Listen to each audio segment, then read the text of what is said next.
Mas olha isso, saúde de Deus, amém.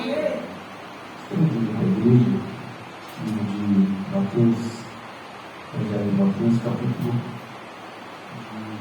número 7, né? A partir do verso 21 até o 23, né?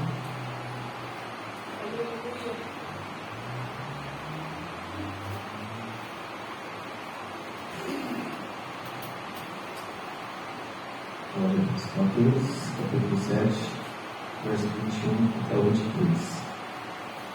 Diz assim: nem todo que me diz Senhor, Senhor, entrará no reino dos céus, mas aquele que faz a vontade do meu Pai, que está nos céus. Muitos me dirão naquele dia: Senhor, Senhor, não profetizamos nós em teu nome, e em teu nome não expulsamos demônios, e em teu nome não fizemos muitas maravilhas?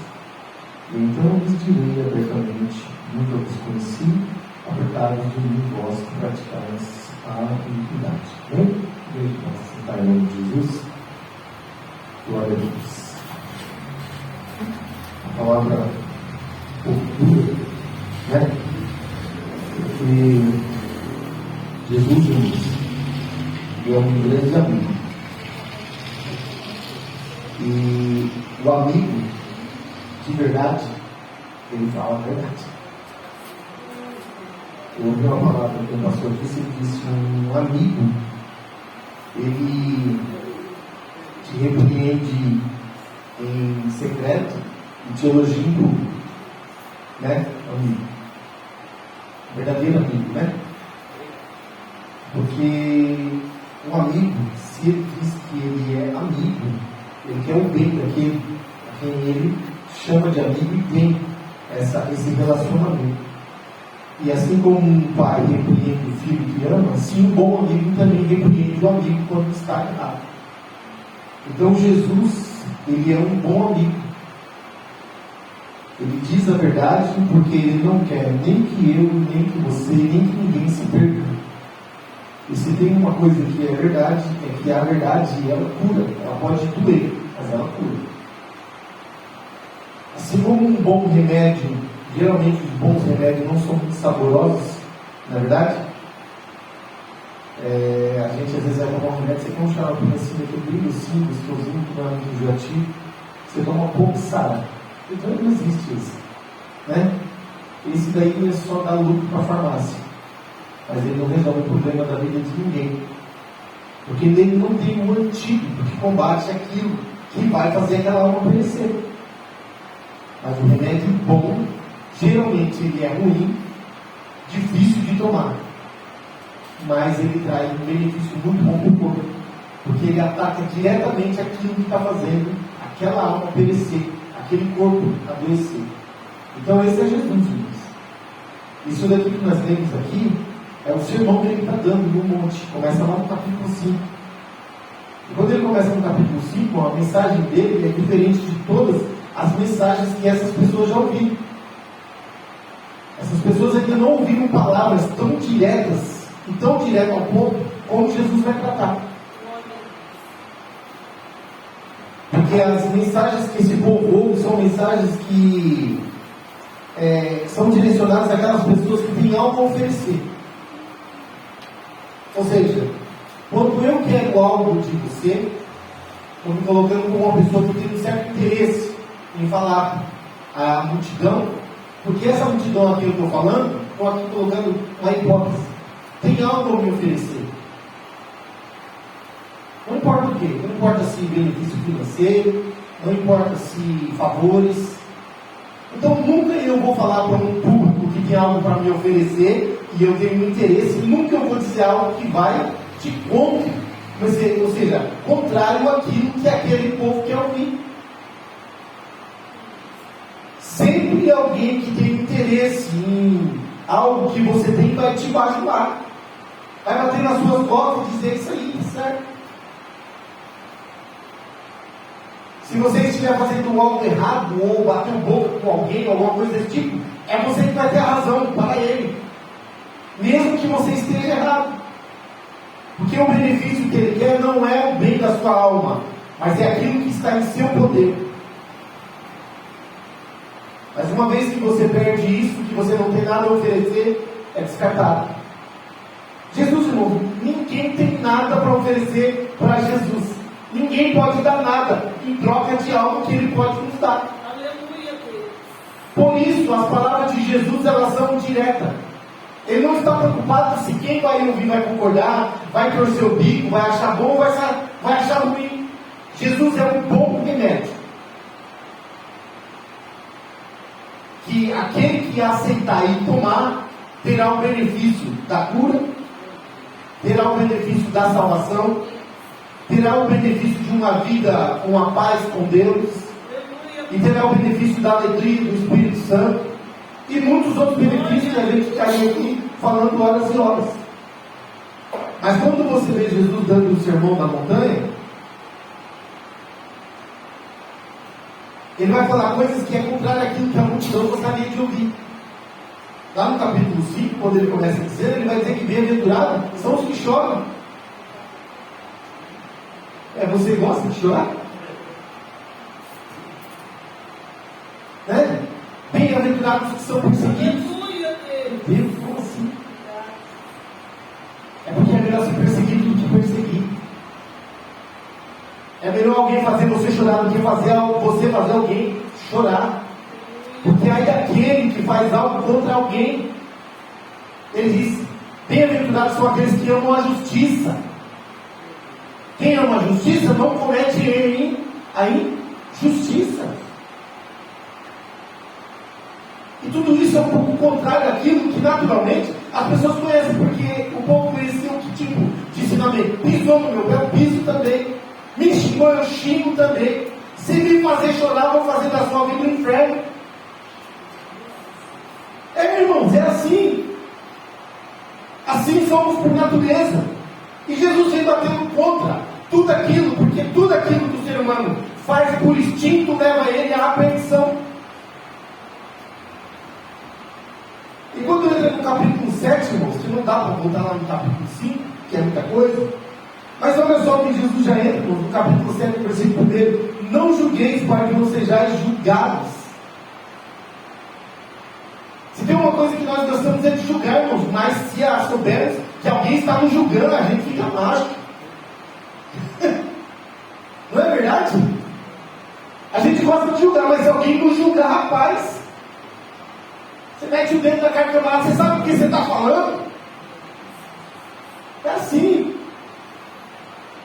Ele diz: porque com o juízo com que julgares, sereis julgados. É um conselho que ele está dizendo.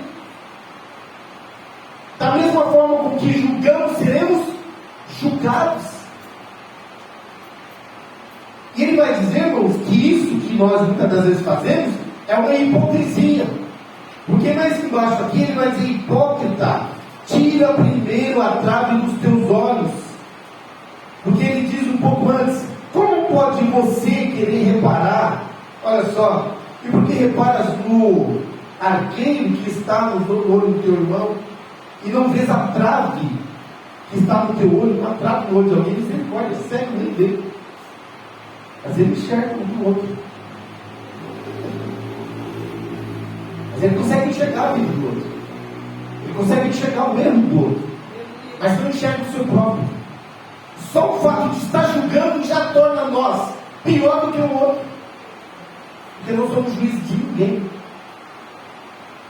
Aí você fala: mas essas palavras são muito duras, por que Jesus está fazendo isso? Porque Ele quer o nosso bem. Ele não quer que nós sejamos julgados. Ele não quer que nós venhamos passar pelo julgamento e ser condenados. Porque julgados todos vamos ser.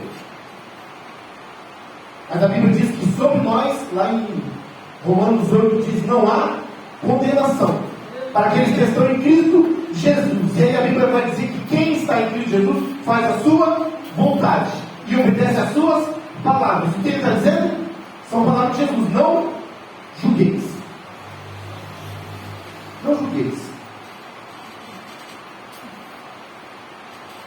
É interessante, irmãos, ele vai dizer: olha só, irmãos, tudo isso é para aquele que está ouvindo a palavra de Jesus, crendo na palavra dele, entendendo o conselho que ele está dando e vai seguir aquilo que ele está dizendo. Coisa terrível que tem, irmãos, é alguém vir choramingar para você. E toma o seu tempo, já passei por isso, tenho que falar, pai, pelo amor de Deus, eu não tenho tempo para ficar perdendo, porque nada do que a gente tenta falar para o bem, só faz aquilo que não deve. Aí fica tomando meu tempo. Alguém vem chorando e pedindo me ajuda, não dá para você.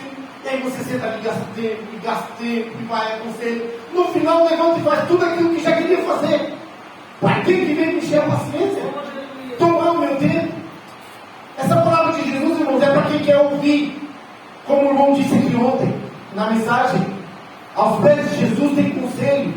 O conselho de Jesus é para ser ouvido, é para ser seguido. Não adianta eu vir à casa do Senhor, ouvir a palavra do Senhor, ouvir as correções, ouvir os conselhos, sair e fazer a nossa vontade. Não muda nada. E ele vai dizer aqui uma coisa muito boa, pedir, dar-se, usar. Bater, buscar e encontrareis, bater e abrir-se, usar. Como que nós estamos fazendo na nossa vida, irmãos? Estamos simplesmente fazendo o que queremos ou estamos pedindo? Pedir, irmão, significa tudo. Significa pedir uma bênção, pedir permissão para fazer algo. Porque se Deus é dono da sua vida, como que você faz o que você quer? Sem pedir permissão. A Bíblia diz que Davi, o rei Davi, o homem que a Bíblia diz que era segundo o coração de Deus, não ia para uma peleja antes de orar a Deus e falar: Senhor, o Senhor vai comigo? Se Deus falasse não vou, ele não ia. Para que eu vou numa luta que aquele que vai me dar a vitória não vai? Pedir, dar-se, usar. Uma vez eu vi um irmão pregando e ele falou assim: irmãos, às vezes alguém está passando a prova do desemprego, da porta fechada, e aí vem e a gente ora, a igreja entra na batalha, e Senhor, abre uma porta para o teu servo, abençoa, e ele ora pedindo essa porta. Aí ele está lá trabalhando abençoadinho, alguma prova que acontece lá, alguma coisa que ele não está muito satisfeito, ele não ora pedindo para sair não. Ele não pergunta se pode sair, ele simplesmente mete o pé na porta e sai. E depois volta de novo aqui chorando, abre a porta e fala: Pai, pelo amor de Deus. Aleluia, Deus. Verdade. Você só lembra de Deus quando está na prova, quando está tudo bem. Você não pergunta nada para Deus. Toma as suas decisões e faz. Aleluia, Deus. Pedir, dar-se, usar, é pedir também, irmãos. Pede a Deus confirmação daquilo que você quer fazer. Para Ele te orientar, para Ele mostrar se vai ser uma coisa boa ou não vai. Porque Deus tem tudo para nos dar, inclusive bons conselhos e orientações. Dizendo para nós: faça, não faça, vai, não vai, fala, não fala. Tudo Deus tem para nós. Inclusive as bênçãos, irmãos. Pedir e dar-se, usar. Pedir o que, irmãos? Aqui está dizendo pedir, não está dizendo o quê? Né? Que é aquele que pede, recebe. E o que busca, encontra, e o que bate, se abre. Qual dentre vós é o homem que, pedindo-lhe pão, seu filho lhe dará uma pedra? Agora ele vai usar o próprio ser humano. Vocês não falam, vocês são ruins. Eu não sou boa peça. Ele diz aqui, irmãos, não vai ser palavra, né? Ele diz aqui: qual dentre vós é o homem que, pedindo-lhe pão, seu filho lhe dará uma pedra? Ou pedindo-lhe peixe, lhe dará uma serpente? Se vós, pois, sendo maus, Jesus fala na lata, irmãos. Ele diz assim na lata: vocês são maus por natureza, inclinados ao pecado. Mas vocês que são maus, sabem dar boas dádivas aos vossos filhos, quanto mais vosso Pai está no céu.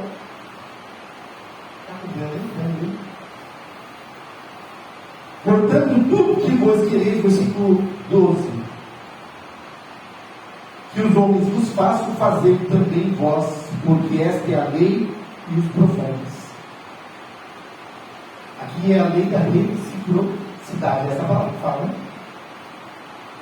né? A lei da reciprocidade. Irmãos, o nosso direito vai até o direito do próximo. Muitas das vezes queremos que nos respeitem, mas muitas das vezes faltamos com respeito. Muitas das vezes queremos ser bem tratados, mas tratamos mal. Jesus está dizendo assim: aquilo que vocês querem que faça a vocês, faça também aos homens. A quem é o seu próximo? Quem é o seu próximo? Todos. Principalmente aquele que está mais próximo. Né? Um pastor que eu gosto muito de ouvir, ele diz assim em uma das suas mensagens: muitas das vezes nós somos uma seda com os de fora.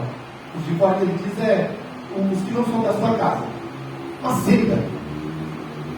Vem um jovem lá conversar com você, ali, tão feliz. Chega em casa com os seus jovens, é na bolada.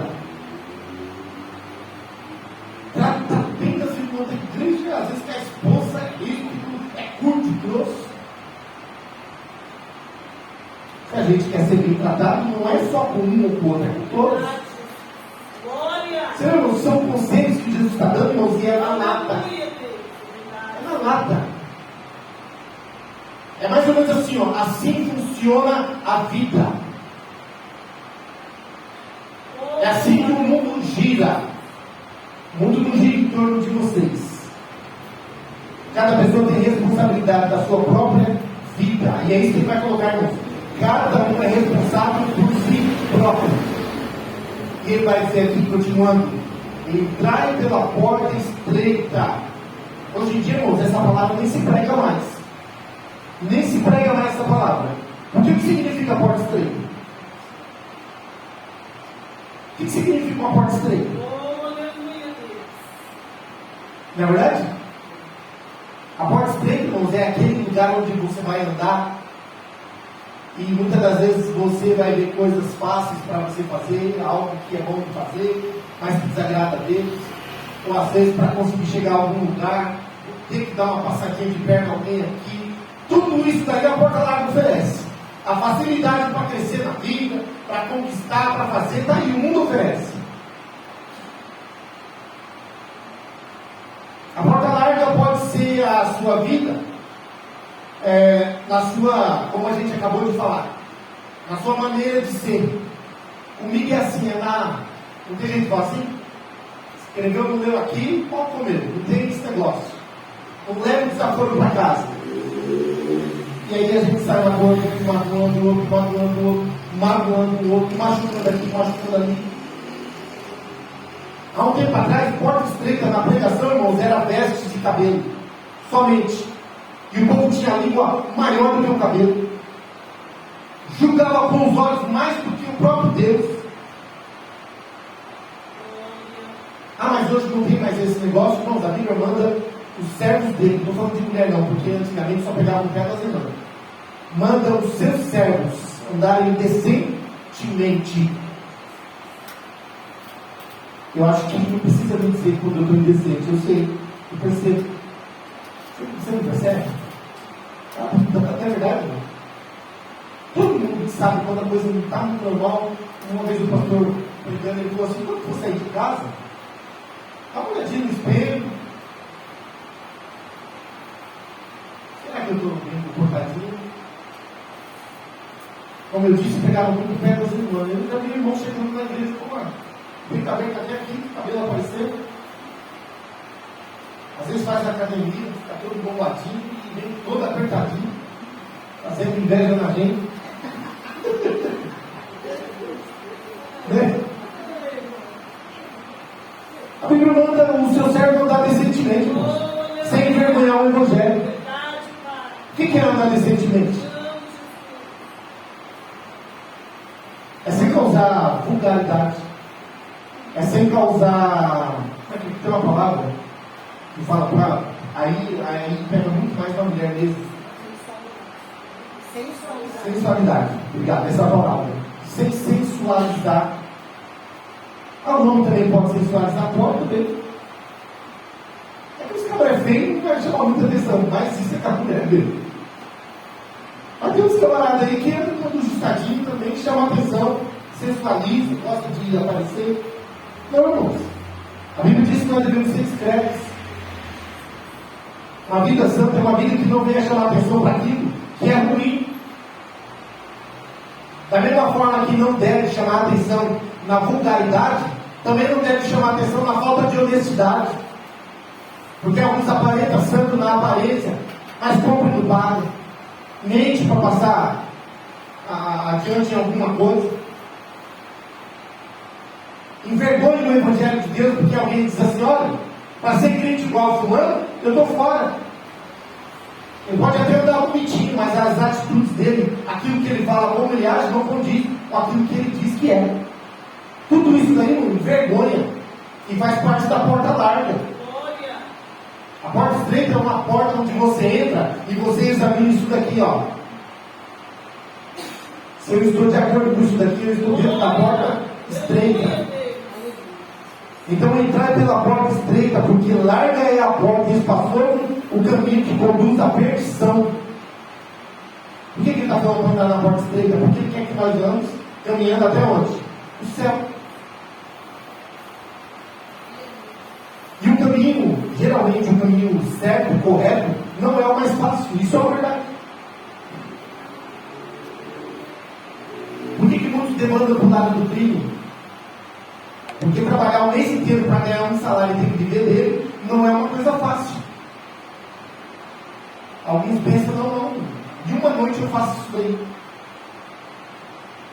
E aí vai para a porta larga, fácil. Mas ela conduz o que há? Perdição. E ele diz: e porque estreita é a porta e apertado o caminho que leva à vida, e poucos são que entram por ela. Porque o caminho da facilidade chama mais a atenção. Muito mais fácil. Esses dias eu vi um vídeo, achei muito interessante, uma baleia com uma boca gigantesca. E eu não sei o que tem na boca dela, mas chama a atenção dos peixes. E ela tem uma estratégia para se alimentar. Assim, ela sobe na água, fica bem no nível da água, com água dentro da boca. Ela deve liberar alguma coisa que os peixes. Alguma coisa ela libera ali que os peixes querem. E ela fica ali parada com a boca assim. E fica muito fácil para os peixes, porque a comida está lá à vontade. Só que a comida está onde? Dentro da boca da baleia. E ela fica ali, e os peixes pulam para dentro. É um frenesi, como diz, né? E os peixes pulam aquele monte. De repente, quando ela vê que já tem o suficiente, ela fecha, vira e desce se alimentando. São os muitos que não querem entrar por esse caminho. Quando se perdem nas drogas, no mundo do crime, busca da facilidade. Mas andar com Cristo não é andar no caminho fácil. Não é andar no caminho fácil. E essa porta realmente é apertada. Ele vai dar aqui ainda, irmão, com você, que hoje não é no mundo do crime, não. Mas dentro das igrejas, muitos estão entrando por um caminho perigoso. Que ele vai chamar aqui de acautelar-vos, porém, dos falsos profetas. Quem são os falsos profetas? São aqueles que pregam uma palavra igual a baleia, colocando comida fácil, buscando os peixes, para arrancar deles aí agora não é o peixe, mas é buscando ovelhas para arrancar dela a lã. E Jesus vai dizer aqui, irmãos, para a gente tomar cuidado. Às vezes, irmãos, e isso é muitas das vezes, as igrejas que buscam pregar a palavra, pregar a verdade, sem se preocupar se vai encher, se não vai encher, se tem 10, se tem 20, se tem 100 ou se tem 1, que a palavra de Deus tem que ser pregada assim. A verdade que salva, que sara, que transforma.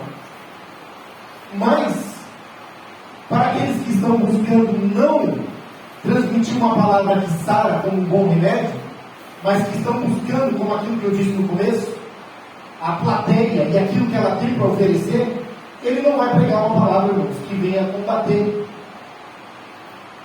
Tem um episódio na Bíblia que Jesus, a multidão estava andando atrás de Jesus de dia e de noite.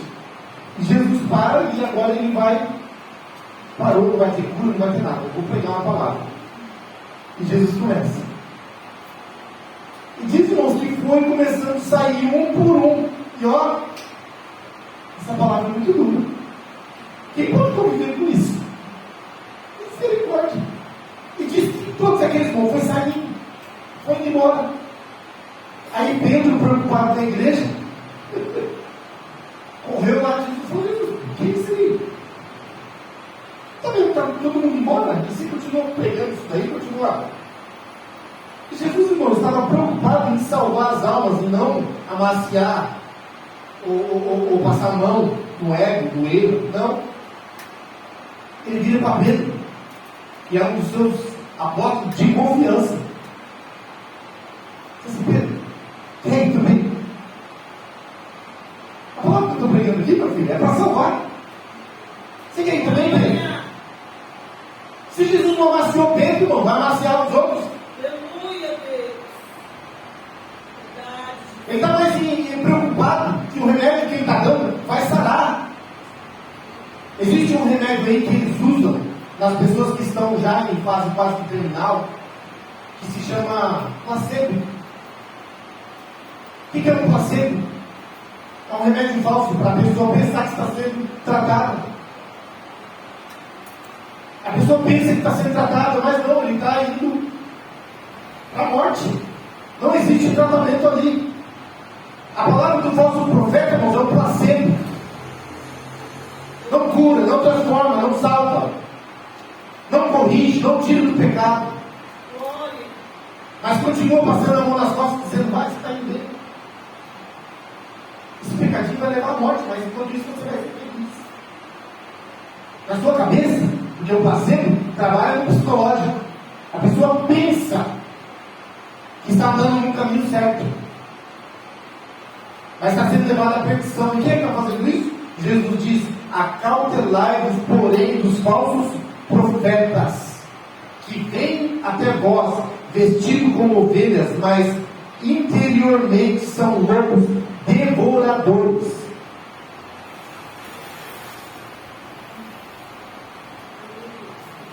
Uma pregação assim que não é de chamar muita atenção, né? Não é de encher a igreja. Por que Jesus está dizendo isso aqui, irmãos? Porque lá em João 10, se não tem nada, ele vai dizer: não precisa por não. É rápido, tem que já falar e ajudar. Porque Jesus diz: eu sou o bom pastor, e o bom pastor dá a vida pelas suas ovelhas. Mas não são assim os pastores falsos. Eles estão interessados na lã, na carne. Quando vê o lobo, ele dá no pé e larga a ovelha para morrer. Assim é o falso profeta. E ele diz: por seus frutos o conhecereis. Vamos ser muito simples. Como eu disse, muitas das vezes a aparência não diz quem é. É pelas palavras e pelas ações que se descobre quem é. Eu vi uma história de um rapaz que na empresa que ele trabalhava, ele incomodava o amigo dele, dizendo que o amigo dele tinha que ir para a igreja. O amigo dele tinha que ir para a igreja. E aquela pessoa que perturba o outro.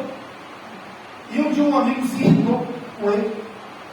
Falou assim: olha, eu não consigo acreditar nas suas palavras e nem pelo que você está falando, porque o que você faz fala mais alto do que aquilo que você fala. Você diz uma coisa, mas eu vejo na sua vida outra. E você está dizendo que eu tenho que ir pelo caminho que você vai? Faz sentido? Não faz sentido. Então aqui Jesus diz: por seus frutos o conhecereis. Porventura colhem-se uvas dos espinheiros ou figos dos abrolhos? Você pode colher uma coisa de uma outra coisa? Ou ele diz: assim toda árvore boa produz bons frutos, e toda árvore má produz frutos maus. Não pode a árvore boa dar maus frutos, nem a árvore má dar frutos bons. Toda árvore que não dá bons frutos, corta-se e lança-se no fogo. Não tem serventia para nada.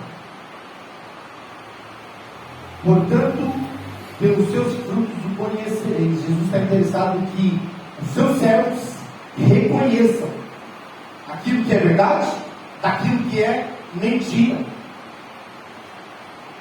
para que não sejam enganados e dessa forma levados à perdição. Qual é a ideia de Jesus? Uma vida que venha a ser salva. Uma vida que naquele dia do julgamento venha ouvir de Jesus: venha, benditos de meu Pai. Glória. Não apartai-vos de mim. Oh, aleluia. E aí ele vai dizer isso daqui. Nós lemos: nem todo o que diz Senhor, Senhor entrará no reino dos céus. Porque não é pelas palavras e por aquilo que acha, mas por aquilo que é de verdade. E ele diz: mas aquele que faz a vontade de meu Pai que está nos céus. Muitos me dirão naquele dia: Senhor, Senhor, não profetizamos nós em teu nome? E em teu nome não expulsamos demônios? E em teu nome não fizemos muitas maravilhas? E então lhes direi abertamente. Olha só, o mesmo Jesus que está pregando aqui abertamente vai falar naquele dia com a mesma autoridade, sem amaciar. E ele vai dizer: apartai-vos de mim, vós que praticais a iniquidade. Ele está dizendo na terra para pessoas que ainda têm tempo de escolher entrar pela porta estreita. E aí é interessante, irmãos, você vê como que o interesse de Jesus é que nós tenhamos uma vida com Ele aqui na terra, para ser salvo, para estar morando com Ele no céu. E uma vida aqui na terra, irmãos, uma vida boa. Já houve, eu acredito que hoje não é tanto mais, mas já houve uma teologia que viver com Cristo era viver no sofrimento. Era viver uma vida de tristeza, pobreza e de tribulações. Quando alguém era próximo, logo desconfiava da igreja e dizia: não é muito santo não, querido. Porque ter uma vida boa era quase que sem pecado. Mas não, irmão, não tem que me ensina. Não é. Jesus disse: pedi e dar-se-vos. Mas Ele está mais interessado em te salvar do que te dar coisas. Mas você pode ter coisas e ser salvo. Certo? Ser abençoado, irmão, não afasta ninguém do céu. O que afasta o povo do céu é usar as bênçãos que Deus nos deu, não para a glória dele, mas para simplesmente nosso próprio benefício. Eu me lembro de uma situação que aconteceu: alguém que orava e pedia a bênção de Deus, e Deus abençoou, deu um bom trabalho, deu um carro na época, um carro bom. Mas ele usou tanto o trabalho como o carro para pecar. Se afastou das coisas de Deus, já não era mais prioridade a obra de Deus, porque ele já estava muito ocupado com outras coisas. E o que aconteceu? O Deus que deu, ao Deus que pode permitir, ele não tira, mas o caminho que a pessoa está seguindo vai levar naquele resultado da vergonha, da perda. E aí depois se humilhar e Deus quer misericórdia. Mas Deus quer que você seja abençoado e siga, porque olha o que Jesus faz. Fala aqui a partir do 24: todo aquele, pois, que escuta as minhas palavras e as pratica, assemelhá-lo-eis ao homem prudente. Estou dando toda a receita. E se vocês ouvirem praticar, eu vou dizer que vocês são iguais. Assemelhá-lo-eis significa comparar alguém sábio de alguém sábio. Ou se você escuta as palavras dele, eu te comparo a alguém sábio. E ele diz aqui: esse homem aqui, que é um homem sábio, né? Prudente, que edificou a sua casa sobre a rocha. A gente vê nesses tempos agora, irmãos, é triste, mas é uma coisa que acontece. Casas caindo. Mas quando vamos ver, irmãos, as casas estavam em lugares que era quase de certeza que menos dias a mais dias iria acontecer aquilo. Porque construíram um lugar onde era um lugar chamado de risco. Não teve o que nesse caso? Prudência. Não estou falando, irmão, das condições de ninguém. Dependendo se podia ou se não podia, tinha condições ou não. Quem faz sabe do risco que está. Não é verdade? Quem faz uma casa num lugar onde tem o risco de cair, ele sabe que tem o risco de ali, aquilo, mais cedo ou mais tarde cair. E essa pessoa aqui, Jesus vai dizer que ele é um imprudente. O que é um imprudente? O contrário de uma pessoa prudente. Porque um prudente constrói a casa edificada sobre a rocha. Alguém aqui já comprou um terreno Ouviu alguém que comprou um terreno de uma pedra? Ouviu uma costureira lá no Alvorada? Era uma irmã. E aí eu fui um dia lá na casa dela. O terreno que eles construíram, irmãos, realmente é sobre a rocha. Porque não era uma pedra, era pedra. Você já viu aquele lugar que só tem pedra? O que eles fizeram? Eles construíram a casa acompanhando as pedras. Tinha pedra dentro da casa dela, dentro da casa. Ficou muito interessante. Diferente. Eu falei, aqui realmente está edificado sobre a rocha.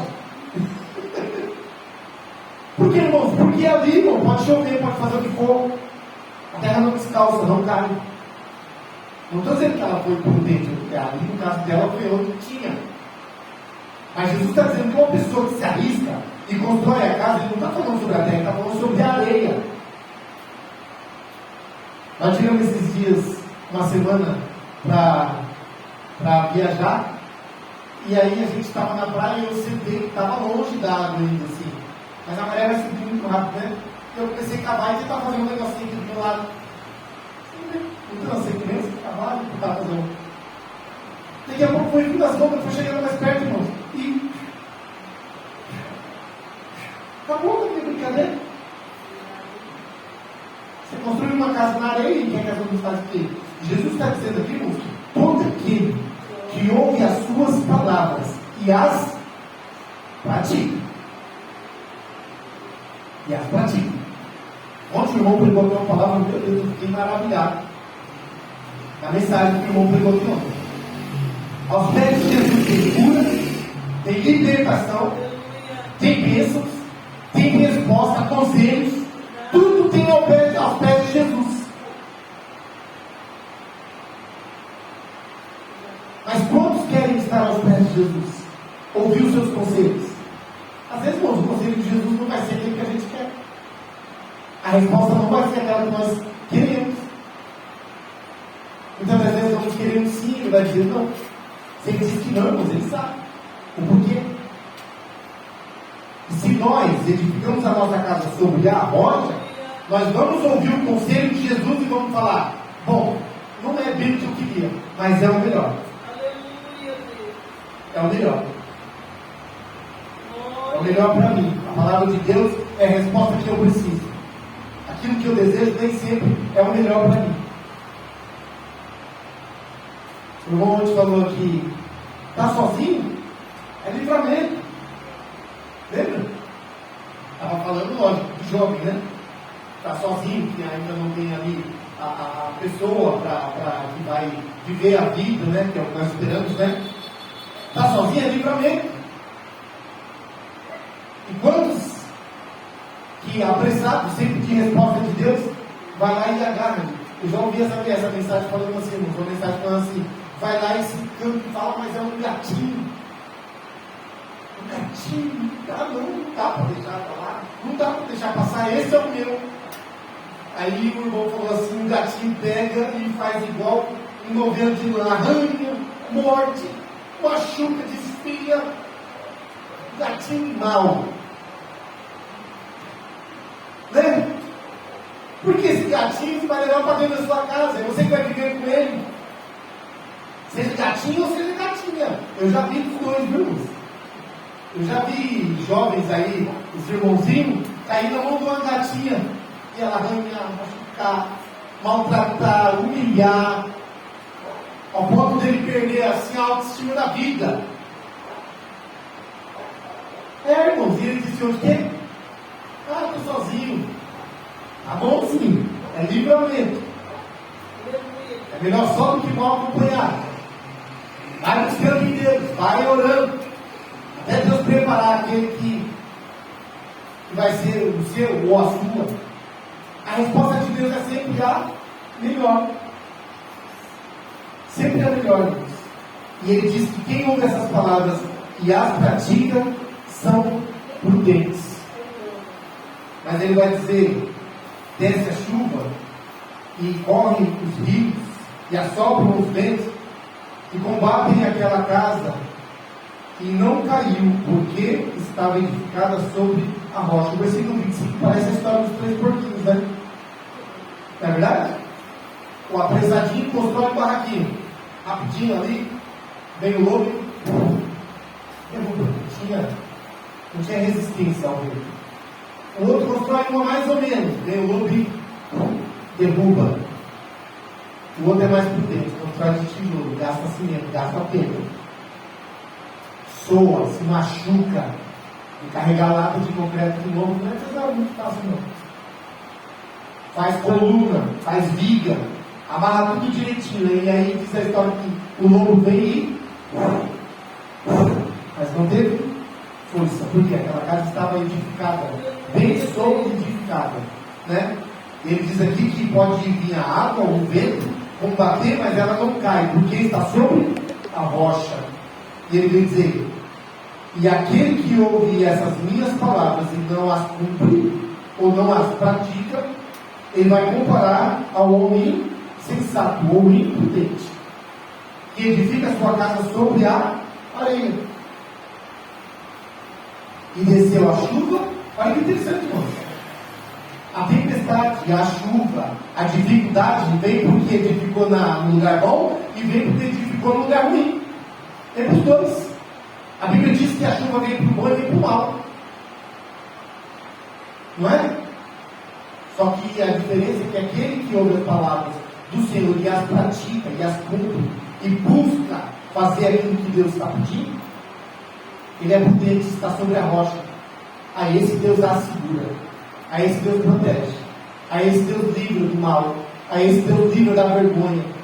Deus, na hora da angústia, responde, orienta. Mas o que não, diz aqui que é insensato, porque colocou a sua casa sobre a areia, e desceu a chuva, correram rios, e sopraram ventos, e combateram aquela casa, e caiu, e foi grande a sua queda. Foi grande a queda. Né? E aí aqui vai dizer que concluindo que aconteceu que concluindo Jesus, esse discurso, a multidão se admirou da sua doutrina. Porque, irmãos, essa multidão estava acostumada a ouvir doutrinas que não falavam a verdade, que não iam na ferida, que não eram palavras de bons amigos, que era palavra de pessoas que tinham interesse na multidão, melhor, no que a multidão tinha, e não no que a multidão realmente era. Porquanto os ensinava com autoridade, não como os escribas, que eram os grupos que tinha nessa época, que ficavam ali transmitindo ali a palavra de Deus, conforme eles queriam, enfim, né? Mas a palavra de Deus, irmãos, ela é dura, mas é boa como um bom remédio.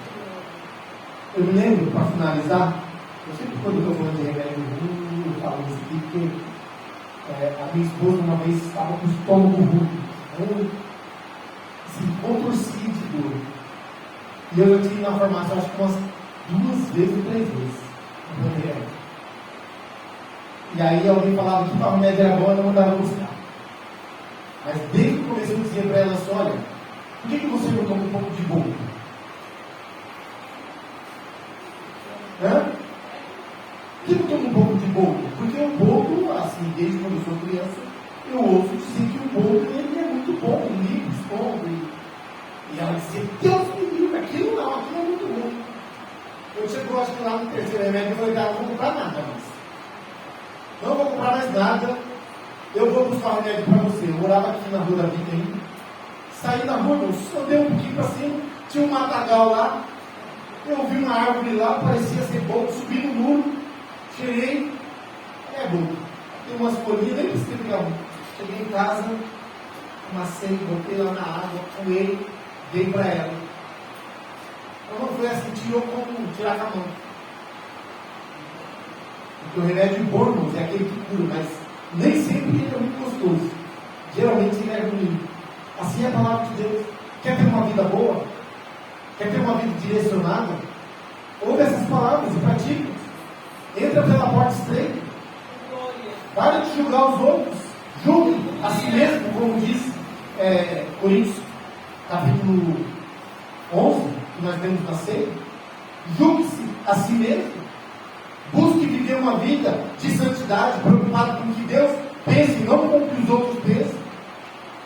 Tome cuidado para não de repente estar ouvindo palavras que aparentemente vêm de Deus, mas são palavras de falsos profetas, amaciando o ego, dizendo que está tudo bem. Você vai para o céu a si mesmo. Jesus não é tudo isso. Jesus é amor.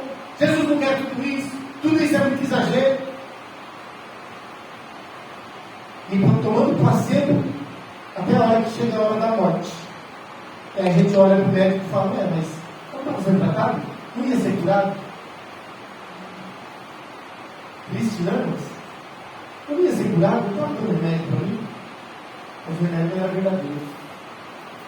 Boa é a palavra de Deus, irmãos, que não machuca, ela sara, ela conforta, exorta e te direciona no caminho. Esse caminho é o céu. Esse é o maior alvo que qualquer pessoa nesse mundo pode ter. O maior bênção que Deus nos deu foi a salvação.